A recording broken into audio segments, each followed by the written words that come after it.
આજની વાર્તા. આપણા વિચારો એ બધા જ આપણા જ છે. મિત્રો, હું પ્રશ્નાર્થ પૂછું છું કે આપણે જે કંઈ વિચારીએ છીએ એ વિચારો બધા આપણા જ છે. કોઈ એક અધ્યાપકે વર્ગખંડમાં બધા વિદ્યાર્થીને પૂછ્યું, ત્યારે કેટલાક વિદ્યાર્થીએ એમ કીધું કે ના, બધા જ વિચારો આપણા નથી હોતા.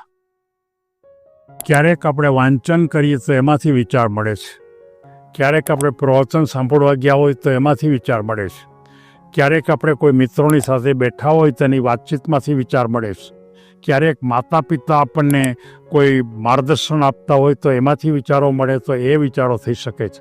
ક્યારેક આપણે કોઈ શિક્ષક આપણને ભણાવતા હોય તો એ કંઈ વાત કરે તો એમાંથી વિચાર મળે છે. ક્યારેક આપણે કાર્ય કરીએ છીએ અને કાર્યમાંથી જે વિચારો ઉત્પન્ન થાય એ પણ આપણને મળે છે. ક્યારેક આપણને ખરાબ અનુભવ થાય તો એ ખરાબ અનુભવ થાય એમાંથી પણ વિચારો આપણને મળે છે. ક્યારેક સારા અનુભવ થાય તો એમાંથી સારા અનુભવ તો એમાંથી પણ આપણને વિચાર મળે છે. અને એ બધા વિચાર આપણે લઈએ છીએ, એ બધા વિચાર ભેગા થઈ અને આપણે આપણા વિચાર તરીકે બતાવીએ. ત્યારે અધ્યાપક એમ કહે છે કે વેરી ગુડ, તમે બધી જ વાત સારી કરી કે કોઈ પણ આપણા વિચાર, આપણા મનમાં પડેલા વિચારો એ બધા જ વિચારો આપણા નથી. પણ અધ્યાપક પાછા પૂછે છે કે મારે તમને પ્રશ્ન પૂછવો છે કે આપણો એક પણ વિચાર ન હોય? ત્યારે એક વિદ્યાર્થી એમ કહે છે કે નહીં, આપણો પણ વિચાર હોય. તો એને પૂછે કયો વિચાર આપણો હોય? તો કે આપણે જો એકાંતમાં બેઠા હોઈએ, આપણે કોઈ પ્રકૃતિમાં બેઠા હોય અને એ વખતે આપણા મનમાં જે વિચાર ઝબકે, સ્ફુરણા થાય, એ આપણો પોતાનો વિચાર કહેવાય. અને આ વિચાર બીજા કોકને પણ આપણે આપી શકીએ, એ આપણો વિચાર કહી શકાય. અને બીજા કોઈ પણ આપણા વિચાર લેતા હોય છે, જેમ બીજા એમ કીધું કે બહારના આપણે વિચાર લઈએ જ છીએ. અને આ દુનિયામાં આપણે આપણા પોતાના વિચારો થોડા હોય છે અને બહારથી મળેલા વિચારોની સંખ્યા બહુ જાજી હોય છે. આ વાત પણ પૂર્ણ સત્ય નથી. વૈજ્ઞાનિકો, તત્વચિંતકો અને ફિલોસોફરો, સંશોધકો, એની પાસે પોતાના વિચારો જાજા હોય છે અને બહારના વિચારો ઓછા લે છે. પણ આપણા જેવા સામાન્ય માણસો કે જેની અંદર આપણે બહારના વિચારો આપણે વધારે લેવા પડે છે. હવે જો બહારના વિચાર વધારે જ લેવાના હોય તો આપણે વારંવાર એક વાત ઉપર આપણે બતાવી છે કે જેના વિચારો સારા એ માણસ જીવનમાં આગળ વધે. મારે તમને એમ કહેવું છે કે તો પછી આપણે જે વિચાર બહારથી લેવાના છે એ કેવા લેવા જોઈએ?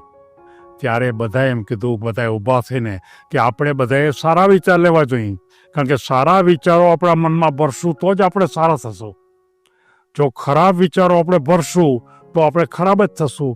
ત્યારે એ અધ્યાપક એમ કહે છે કે એનો અર્થ એ થયો કે આપણા મનમાં કેવા વિચારો ભરવા એની આપણને પૂર્ણ સ્વતંત્રતા છે.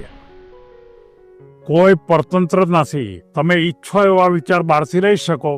તમારે નબળા લેવા હોય તો નબળા લ્યો, ખરાબ લેવા હોય તો ખરાબ લ્યો, સારા લેવા હોય તો સારા લ્યો, ઉત્તમ લેવા હોય તો ઉત્તમ લ્યો, પણ તમારે નક્કી કરવાનું છે. ત્યારે કોઈ એક વિદ્યાર્થી એમ કીધું કે તો પછી અત્યારે આ દુનિયામાં ખરાબ છે, એણે ખરેખર બહારથી ખરાબ જ વિચાર લીધા છે ને? ત્યારે અધ્યાપક એમ કીધું કે તમે વાતને સમજી ગયા. જે માણસો આ દુનિયામાં અત્યારે ખરાબ છે એણે બહારથી વિચારો જે લીધા છે એ વિચારો એને ખરાબ, ખોટા અને અધૂરા લીધા છે. જે વ્યક્તિઓ આગળ છે એણે બહારથી ખૂબ સારા વિચાર લીધા છે અને એ ખૂબ સારા વિચાર લીધા છે માટે એ ઉત્તમ બને છે. તમે જુઓ કે બહાર જુદા જુદા, માનો કે આપણી પાસે રહેતા હજારો માણસો હોય, એ બધી ફેક્ટરી છે વિચારોની. એમાંથી કોના વિચાર સારા છે, કોના એની પાસેથી લો.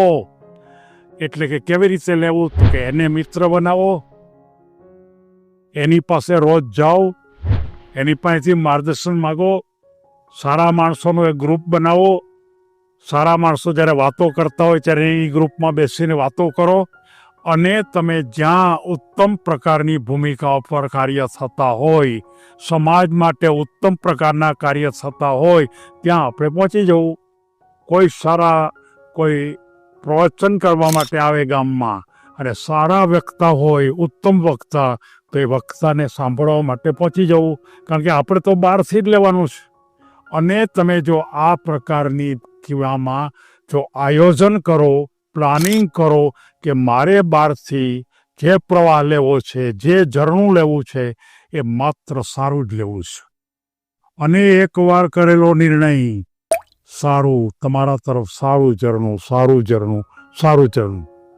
જીવનમાં તમે એવી ઊંચાઈ ઉપર પહોંચશો કે જેની તમે કલ્પના પણ કરી શકતા નથી. યાદ રાખો, નબળું ગ્રુપ, નબળા માણસો, ખોટા વિચારતા માણસો, ખરાબ કરતા માણસો અને જે બીજાના હંમેશા દુરુપયોગ જ કરતા હોય, બીજાને હેરાન જ કરતા હોય, ગુંડાગીરી જ કરતા હોય, એવા માણસોથી કાયમ માટે દૂર રહેવા માટે હું તમને કહું છું. નહીંતર તમારા વિચારો ખરાબ થઈ જશે. મિત્રો, કેટલી સહેલી વાત છે.